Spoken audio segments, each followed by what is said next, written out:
نحمده ونصلي على رسوله الكريم أما بعد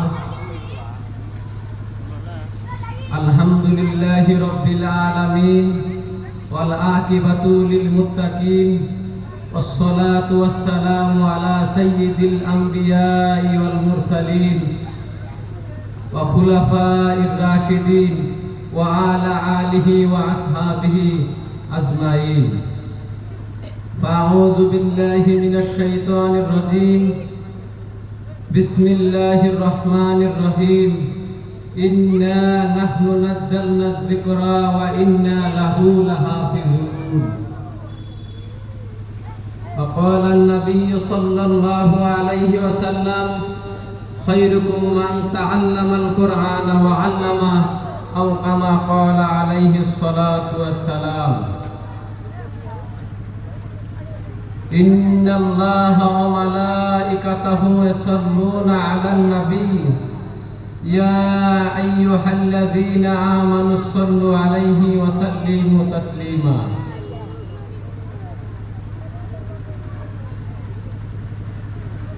যাই হোক, আজকের এই ধর্মীয় জলসার সুনামধন্য সভাপতি সাহেব, আরো দূর দূরান্ত থেকে আসা উলামায়ে কেরাম এবং কি আমার সম্মুখে বসে থাকা মুরব্বিয়ান সমাজ, আমি আপনাদের সম্মুখে কোরআন এবং হাদিস থেকে কিছু আয়াত তেলাওয়াত করেছি। আর আমি আপনাদের সম্মুখে কোরআন এবং হাদিসের কিছু আয়াত তেলাওয়াত করেছি আপনাদের সম্মুখে বলার জন্য, আপনাদেরকে সুন্দর করে বোঝানোর জন্য। আপনারা আমার জন্য দোয়া করবেন যাতে সুন্দর করে বুঝাইতে পারি। তো যাই হোক, আজকে জলসার ভিতরে আমরা অনেকে আসছি, দেখা যায় যে দাঁড়িয়ে দাঁড়িয়ে শুনতেছি। সবাই ইনশাআল্লাহ ফাঁকা জায়গায় বুথ রয়েছে, সবাই সে জায়গায় বসে যান, দেখতে ভালো লাগবে। ডাকে জান্নাতের বাগান। আল্লাহর নবী হাদিসের ভিতরে বলেছেন, যে জায়গায় কোরআন এবং হাদিসের আলোচনা হয় ওই জায়গাটা জান্নাতের বাগান। আর এটা শুধু জান্নাতের বাগানই নয়, এই জায়গার ভিতরে আল্লাহর নবীর মেহমানরা সব সময় পড়াশোনা করে, তারা কোরআন তেলাওয়াত করে থাকে। আজকে তাদের সাথে আপনারা বসছেন, আপনাদের সৌভাগ্য। তাই আমি আপনাদের সম্মুখে অনুরোধ করছি, আপনারা সবাই দাঁড়িয়ে না থেকে বসে যান ধর্মীয় জলসার ভিতরে। তো বন্ধুগণ, আজকে আমি আমার মজু শুরু করতেছি। তার আগে সমস্ত প্রশংসা হয় আল্লাহ পাক রব্বুল আলামিনের জন্য, যে মহান আল্লাহ পাক রব্বুল আলামিন আজকে আমাদেরকে পবিত্র জালিসুর রহমানের ভিতরে বসার তৌফিক দান করেছে। যে আল্লাহ পাক রব্বুল আলামিন আমাদেরকে যদি চাইতো অনেক অনেক গুনার কাজের ভিতরে লিপ্ত রাখতে পারতো, কিন্তু আমার মাওলাই কারীম আমাদেরকে গুনার কাজের ভিতরে না রাখা আজকে পবিত্র জলসার ভিতরে বসার তৌফিক দান করেছে। সে আল্লাহ পাক রব্বুল আলামিনের প্রতি একটু প্রশংসা আদায় করি। আমরা সবাই জোরে পড়ি আলহামদুলিল্লাহ। জোরে বলেন আলহামদুলিল্লাহ। শুধু বলে শেষ নয়, যে নবীকে সৃজন না করলে আল্লাহ পাক রব্বুল আলামিন আমাদেরকে বানাইতো না। যে নবীকে যদি সৃজন না করতো, আজকে ধর্মীয় জলসার ভিতরে আজকে আমাদের এই সুন্দরভাবে একটা বসার জন্য তৌফিক হইতো না। তো সেই নবীর প্রতি একটু দুরূদ ও সালাম পাঠ করি সাল্লাল্লাহু আলাইহি ওয়াসাল্লাম। তো যাই হোক, আজকে আমরা পবিত্র জলসার ভিতরে আসছি কোরআন এবং হাদিসের আলোচনা শোনার জন্য। আজকে দেখা যায় দুনিয়ার ভিতরে আমরা যদি ভালো করে লক্ষ্য করি, একটু ধ্যান দিয়ে কোনো জায়গায় বসে শুনি, আমরা যদি একবার দিলের ভিতরে ভাবি, যে দেখা যায় আমাদের সাথে একদমই কোরআন নাই। ভাই বন্ধুগণ, আল্লাহ পাক রব্বুল আলামিন কোরআনের ভিতরে অনেক কিছু বলেছেন। তার ভিতরে আল্লাহ পাক রব্বুল আলামিন একটি আয়াত বলেছেন, ওমা খালাকতুল জিন্না ওয়াল ইনসা ইল্লা লিয়াবুদুন। আল্লাহ পাক রব্বুল আলামিন এই আয়াতের ভিতরে বলেছেন, আমি আল্লাহ জিন জাত এবং মানুষকে সৃষ্টি করেছি শুধু আমি আল্লাহ তাআলার ইবাদত করার জন্য। ভাই মুহতারাম দোস্ত বুজুর্গ, আল্লাহ পাক রব্বুল আলামিন এই আয়াতের দ্বারা এটাই বুঝাইছে যে আমাদেরকে শুধু ইবাদত করার জন্য বানাইছে। বন্ধুগণ আমার, আল্লাহ তাআলার ইবাদত করার মতো আমরা যদি আজকে আল্লাহ তাআলার ইবাদত করি, আমরা কি দিয়ে ইবাদত করব? আমরা তো কোরআন জানি না, হাদিস জানি না, আমাদের উপায়টা কি আজকে? ভাই বন্ধুগণ, এটা ওই কোরআন যে কোরআনের ভিতরে আল্লাহ পাক রব্বুল আলামিন আমাদেরকে ইবাদত করার জন্য বলেছেন। আমার ভাইরা বন্ধুগণেরা, মহান আল্লাহ পাক রব্বুল আলামিন কোরআনের ভিতরে যেরকম করে বলেছে, ওয়ামা খালাকতুল জিন্না ওয়াল ইনসা ইল্লা লিয়াবুদুন, আমি আল্লাহ পাক রব্বুল আলামিন জিন জাত এবং মানুষকে সৃষ্টি করেছি শুধু আমি আল্লাহ তাআলার ইবাদত করার জন্য। আর আজকে আমরা যদি দুনিয়ার জমিনে আল্লাহ তাআলার ইবাদত করতে যাই, আমাদের ইবাদত শুদ্ধ হবে না। আমার ভাই বন্ধুগণেরা, মহান আল্লাহ পাক রব্বুল আলামিনের ইবাদত আমরা কিভাবে করব? আমরা তো কোরআন জানি না। হুজুর সাল্লাল্লাহু আলাইহি ওয়াসাল্লাম হাদিসের ভিতরে বলেছে, খায়রুকুম মান তাআল্লামাল কুরআন ওয়া আল্লামা, তোমরা দুনিয়ার জমিনে ওরাই সবথেকে ভালো, দুনিয়ার জমিনে ওরাই সবথেকে ভালো যারা এবং কোরআন শেখে এবং অপরকে শিক্ষা দেয়। একটু জোরে বলা যাবে কি সুবহানাল্লাহ? আমার ভাইরা বন্ধুগণেরা, এটা ওই কোরআনের কথাই বলেছে যে কোরআনকে যদি আপনি ডাক দিয়ে জিজ্ঞাসা করেন, ও কোরআন তোমার নাম কি, তোমার নাম কি, তোমার নামটা বলো, আমার ভাইরা বন্ধুগণেরা দেখতে পাবে আল্লাহ পাক রব্বুল আলামিন ওই কোরআনের পাতায় জবাব দিয়ে দিয়েছে, বাল হুয়া কুরআনুম মাজিদ, আমার নাম হলো কোরআন। একটু জোরে বলুন সুবহানাল্লাহ। ভাইরা বন্ধুগণেরা, আল্লাহ পাক রব্বুল আলামিন পবিত্র কোরআনের ভিতরে জবাব দিয়ে দিয়েছে, এই কোরআনের নামই হলো কোরআন। আমরা যে কোরআনকে কোরআন বলে ডাকি, ওই কোরআনের ভিতরে দেওয়া হয়েছে আমার নাম কোরআন। আমার ভাইরা বন্ধুগণেরা, এবার যদি আপনি কোরআনকে ডাক দিয়ে বলেন, ওহো কোরআন তোমার নাম কোরআন বুঝলাম, তোমার নাম কোরআন বুঝলাম, কিন্তু তুমি দুনিয়ার ভিতরে আসার আগে কোথায় ছিলে এটা তো বলবা। দেখবেন কোরআন সঙ্গে সঙ্গে একদম সঙ্গে সঙ্গে বলে দিবে, যারা পড়তে জানে তারাই শুধু বুঝবে। আল্লাহ পাক রব্বুল আলামিন কোরআনের ভিতরে বলেছে, ফি লাউহিন মাহফুজ, আমি কোরআন দুনিয়ার জমিনে আসার আগে লাউহে মাহফুজের ভিতরে ছিলাম। একটু জোরে কন্যা সুবহানাল্লাহ। বন্ধুগণেরা, কোরআন দুনিয়ার জমিনে আসার আগে লাউহে মাহফুজের ভিতরে ছিল। এবার যদি আপনি কোরআনকে ডাক দেওয়া বলেন, কোরআন তোমার নাম কোরআন এটা বুঝলাম, তুমি দুনিয়াতে আসার আগে লাউহে মাহফুজের ভিতরে ছিলাম এটাও বুঝলাম, কিন্তু তুমি কার প্রতি নাজিল হয়েছো? তখন কোরআনকে যদি আপনি বলেন, কোরআন এটাও বলে দিবে যে আমি হুজুর সাল্লাল্লাহু আলাইহি ওয়াসাল্লাম, মুহাম্মদ সাল্লাল্লাহু আলাইহি ওয়াসাল্লামের উপর নাজিল হয়েছি। ভাইরা বন্ধুগণেরা আমার, এটা ওই কোরআন যে কোরআনের ভিতরে আল্লাহ পাক রব্বুল আলামিন, যে কোরআনের ভিতরে মহান আল্লাহ পাক রব্বুল আলামিন সুন্দর করে বলে দিয়েছেন, কুল্লু নাফসিন যায়িকাতুল মাউত। আমার ভাইরা বন্ধুগণেরা, যে কোরআনের পরিচয় শুনলেন একটু আগে, সেই কোরআনের ভিতরে কিন্তু মহান আল্লাহ পাক রব্বুল আলামিন বলে দিয়েছেন, কুল্লু নাফসিন যায়িকাতুল মাউত। একটি অর্থ হলো মহান আল্লাহ পাক রব্বুল আলামিন বলেছে, সকল জানদারের একদিন মৃত্যুর স্বাদ গ্রহণ করতেই হবে। এটা আমরা বিশ্বাস করি, সবাই বিশ্বাস করি তো? যে কোরআনের পরিচয় শুনলেন একটু আগে, সেই কোরআনের ভিতরে মহান আল্লাহ পাক রব্বুল আলামিন বলেছে, কুল্লু নাফসিন যায়িকাতুল মাউত, সকলের একদিন মৃত্যুর স্বাদ গ্রহণ করতেই হবে। আমরা দুনিয়ার জমিনে আজকে দেখি আসার সিরিয়াল থাকলেও কিন্তু যাওয়ার সিরিয়াল নাই। কে কখন যায়, কে কখন আসে, কে কখন যায়, এটা কেউ বলতে পারে না। বন্ধুগণ আমার, মহান আল্লাহ পাক রব্বুল আলামিন তো বলেছে আমাদেরকেও মরতে হবে, কিন্তু মরার পরে যে মহান আল্লাহ পাক রব্বুল আলামিন আমাদের হিসাব নিবে, এটা তো আমরা বিশ্বাস করি।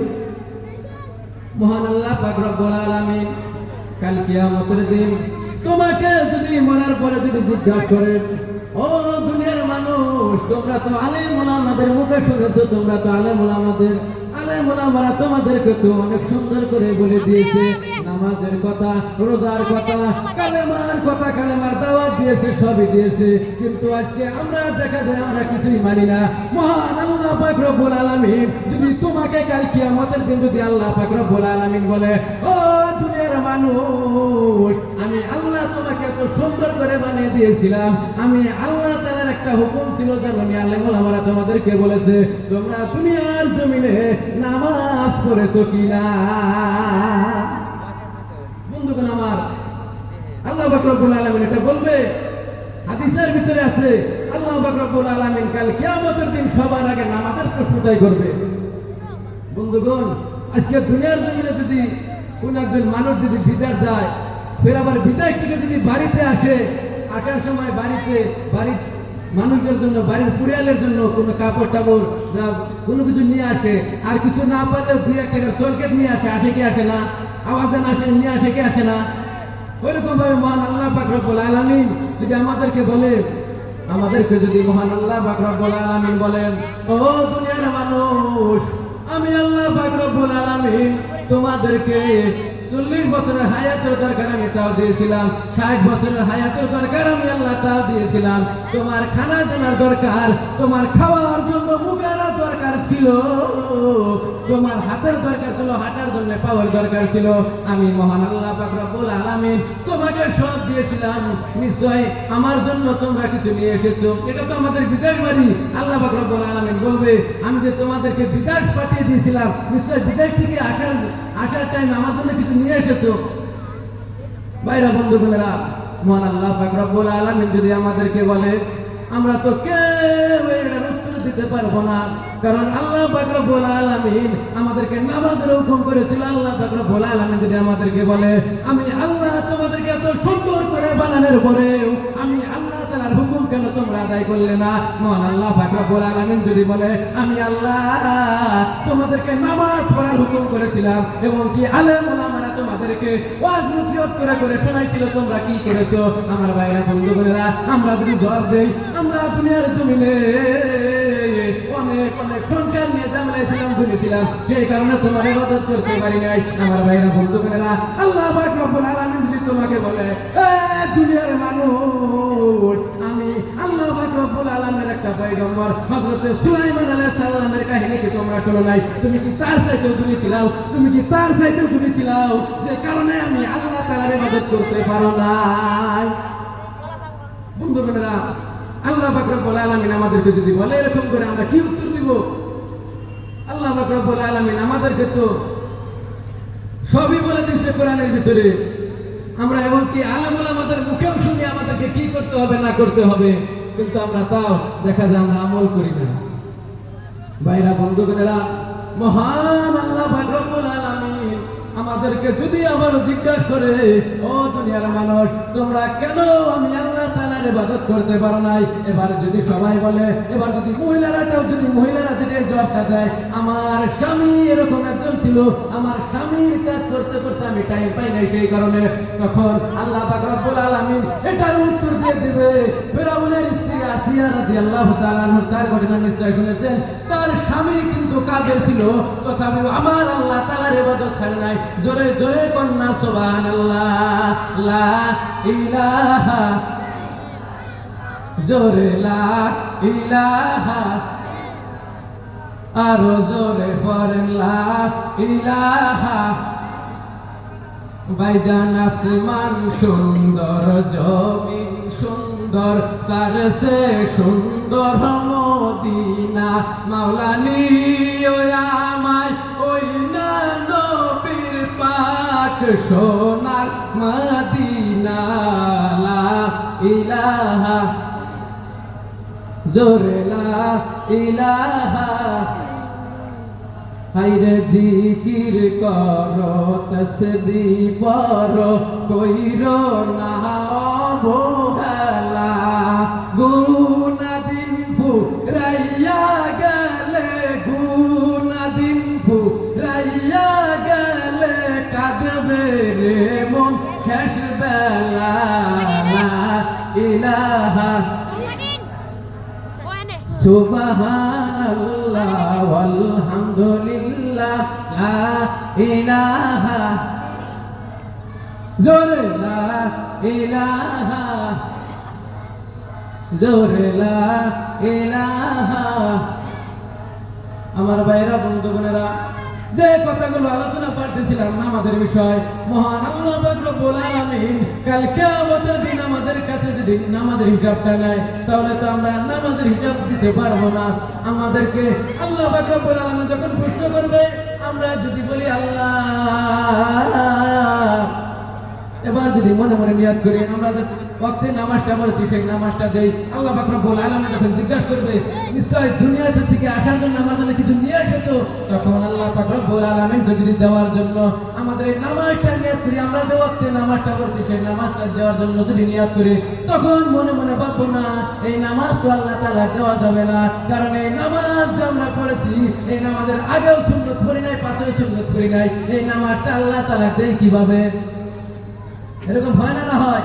দেখা যায় আমরা নামাজ যদি শুধু ফরজটা পড়ে আসি, নামাজ তো পড়ি না। দেখা যায় কোনোবা টাইমে যদি নামাজটা পড়ি, আগেও সুন্নত নাই, পাশেও সুন্নত নাই, এরকম আমাদের দ্বারা হয় কি হয় না? আমার ভাইরা বন্ধুগণেরা, আল্লাহ পাক রব্বুল আলামিন নামাজের হুকুমটা করেছে, নামাজ হইল সবচেয়ে গুরুত্বপূর্ণ। আমার ভাইরা বন্ধুগণেরা, যে নামাজের বিষয় মহান আল্লাহ পাক রব্বুল আলামিন বলেছে এবং কি আল্লাহর নবী বলেছে, সাহাবাদের মুখ থেকে শোনা যায় আল্লাহর নবী যখন দুনিয়া থেকে বিদায় নিবে, বিদায় মুরাদ মুহূর্তে আল্লাহর নবী কিছু মুখ দিয়ে কিছু আলফাজ বাই করছে, কিছু কথা বলেছে আল্লাহর নবী, আর এই কথার ভিতরে নামাজের কথাও ছিল। একটু জোরে কন্যা সুবহানাল্লাহ। আমার ভাইরা বন্ধুগণেরা, তাহলে আমাদেরকে এর দ্বারা এটাই অনুভব করা যায় যে নামাজটা এতই গুরুত্বপূর্ণ যে আল্লাহ পাক রব্বুল আলামিনের নবী যিনি নাকি দুনিয়া থেকে বিদায় মুহূর্তে কিছু আলফাজ বাই করেছিল, সেই আলফাজের ভিতরে আল্লাহ পাক রব্বুল আলামিনের নবী শুধু নামাজের কথাই বলেছে। আমার ভাইরা বন্ধুগণেরা, আজকের থেকে নিয়ে আমাদেরকে ওয়াদা করতে হবে আল্লাহ পাক রব্বুল আলামিন আমাদেরকে আজকের থেকে যেন 5 ওয়াক্ত নামাজে বানায়। আল্লাহ পাক রব্বুল আলামিন আমাদেরকে যেন 5 ওয়াক্ত নামাজ পড়ার জন্য তৌফিক দান করে। আর আমরাও খুশি, আল্লাহ পাক রব্বুল আলামিন যদি আমাদেরকে 5 ওয়াক্ত নামাজ পড়ার তৌফিক দান করে, আমরাও খুশি। ভাইরা বন্ধুগণেরা, আজকের থেকে আমরা সবাই নামাজ পড়বো ইনশাআল্লাহ। ইনশাআল্লাহ পড়বো তো কে কে পড়ুন, হাত তুলে দেখান, সবাই হাত তোলেন। আল্লাহ পাক রব্বুল আলামিন সবাইকে কবুল করুক বলে আমিন। আমার ভাইরা বন্ধুগণেরা, মহান আল্লাহ পাক রব্বুল আলামিন এই নামাজটাকে এতই গুরুত্বপূর্ণ করেছে। আল্লাহ পাক রব্বুল আলামিন নামাজটাকে এতই গুরুত্বপূর্ণ বলেছে যে নামাজের বিষয়ে হযরত ওমর রাদিয়াল্লাহু তাআলা আনহুর ঘটনা খুলে দেখুন। হযরত ওমর রাদিয়াল্লাহু তাআলা আনহুর জামানায় যে ওমরের কথা শোনা যায়, বকরি এবং সিংহ, বকরি এবং বাঘ, যে ওমরের জামানায় শোনা যায় বকরি এবং বাঘ একই বর্তনের ভিতরে পানি পান করেছে। একই আমরা সাধারণত বলি, আমরা তো ভাই গুরুক যে পানি খেলে আমরা সবাই বলি সারি, একটা সারি করলে একটা চলে আর কি, যেমন ওর ভিতরে বকরি কিন্তু ছাগল কিন্তু বাঘের সামনে যাইতেই পারে না। আর হযরত ওমর রাদিয়াল্লাহু তাআলা আনহুর এতই শাসন ছিল যে হযরত ওমর রাদিয়াল্লাহু তাআলা আনহুর জামানায় বকরির ভিতরে বকরি এবং সিংহ এক বর্তনের ভিতরে পানি পান করেছে। একটু জোরে বল সুবহানাল্লাহ। আমার ভাইরা বন্ধুগণেরা, সেই ওমরের জামানায় এক বুড়িমা রাস্তা দিয়ে হাইটে যাইতেছিল, তেনার হাতে তেল ছিল, তেল একটা গ্রামের ভিতরে তেল ছিল। ভাইরা বন্ধুগণেরা, যখন গ্রামের ভিতরে তেল নিয়ে বুড়িমা হাইটে যাইতেছিল রাস্তা দিয়ে, তখন তেনার হাত থেকে তেলটা কিবা করে আর কি তেলটা জমিনে পড়ে যায়। তখন বুড়িমা জানতে পারে যে এলাকার খলিফা রয়েছে হযরত ওমর, হযরত ওমরের কাছে যায়, হযরত ওমর নিশ্চয় তেলটাকে আমার ফিরিয়ে দিবে। ভাইরা বন্ধুগণেরা, হযরত ওমর রাদিয়াল্লাহু তাআলা আনহুর কাছে যায়। তখন যাওয়ার পরে বুড়িমা বলে, আমার ওই তেলটাকে আপনি মাটি থেকে তুলে দেন। তো যাই হোক, কিছু কথা আলোচনা করলাম, যেহেতু সময় কম, কথা বলার উদ্দেশ্য হলো এটাই যে আল্লাহ পাক রব্বুল আলামিন যাতে আমাদেরকে হেদায়েত দান করে, আল্লাহ পাক রব্বুল আলামিন যাতে আমাদেরকে 5 ওয়াক্ত নামাজ পড়ার তৌফিক দান করে, এবং কি হুজুর সাল্লাল্লাহু আলাইহি ওয়াসাল্লাম আমাদেরকে যেগুলো কামের প্রতি আমল করার জন্য বলেছে, আল্লাহ পাক রব্বুল আলামিন যাতে আমাদেরকে সেগুলা কামের প্রতি আমল করার তৌফিক দান করে। তো যাই হোক, এ পর্যন্ত আমি আমার বক্তব্য শেষ করলাম। আখিরি দাওয়ানা আলহামদুলিল্লাহি রাব্বিল আলামিন।